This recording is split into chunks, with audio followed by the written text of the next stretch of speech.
Me ke shirin faruwa tsakanin jarumi Adam A. Zango da Hadiza Gabon?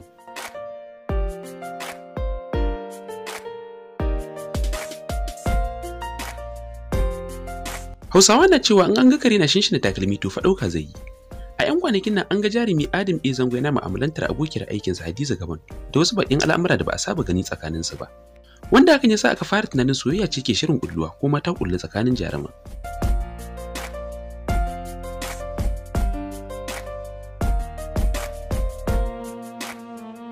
Tun a cikin shagalin sallar da ta wuce dai aka fara ganin Adam A. Zango yana nuna muradinsa akan jarumar, inda wasu ke ganin da gaske yake, wasu kuma ke ganin barkwanci ne kawai tsakanin abokanan sana'a.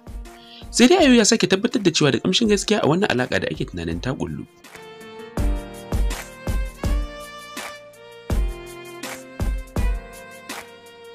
Da fara jaruma Hadiza Gabon ta wallafa hotonta ana cikin shagalin sallah karama da ta gabata, inda aka yi ta mata fatan alkhairi.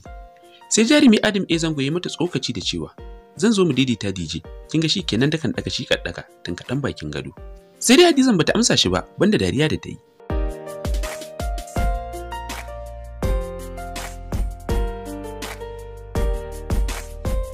Har ila yau, a yau jarumar ta wallafa wani bidiyo da take kwance tana bin wata waƙar soyayya cikin shauƙi.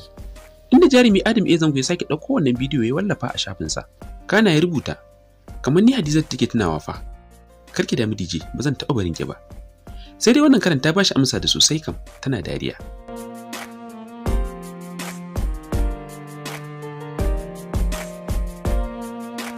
Ko da ganin wannan drama masoya suka fara tofa albarkacin bakin su, inda wasu ke murna da addu'a Allah ya tabbatar da haɗin. Wasu kuma na bawa Zangon ƙarfin gwiwa ya ce yana son ta kawai don sun dace da juna.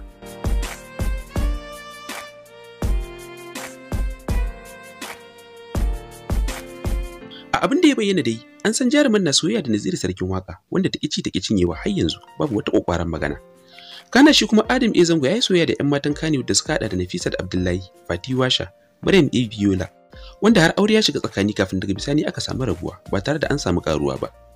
A kwana-kwanan nan Asiya Ahmad ita ma ta bayyana sun yi soyayya da jarumin, wadda kanwace ga jaruma Samira Ahmad.